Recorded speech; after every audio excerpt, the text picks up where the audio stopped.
গ্ৰীষ্ম বৰ্ষাৰ পাছতেই ধৰালৈ আগমন এতিয়া শৰতৰ সমাগত শাৰদীয় উৎসৱ দুৰ্গা পূজা।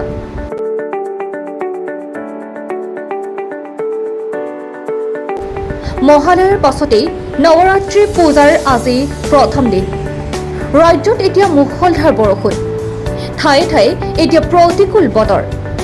সমাগত শাৰদীয় দুৰ্গা পূজা আৰু দুৰ্গা পূজা মানেই সকলোৰে মনত হৈ পৰে এক আনন্দৰ পৰিৱেশ।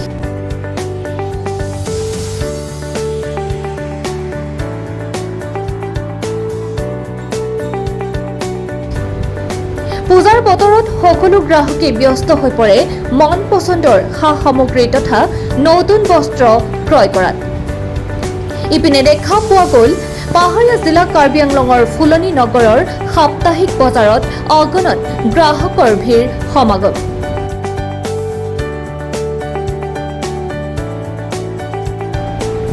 প্ৰতিকূল বতৰকো নেওচি বজাৰলৈ আহি প্ৰয়োজনীয় সা সামগ্ৰীবোৰ ক্ৰয় কৰাত ব্যস্ত একাংশ গ্ৰাহক। আনফালে নেৰানেপেৰা বৰষুণৰ ফলত জনজীৱন নিয়মীয়া চলাচলত কিছু কম পৰিমাণে হ'লেও অসুবিধাৰ সন্মুখীনো হ'ব লগা হৈছে। এই দৃশ্য কাৰ্বি আংলং জিলাৰ ফুলনি নগৰৰ সাপ্তাহিক বজাৰৰ।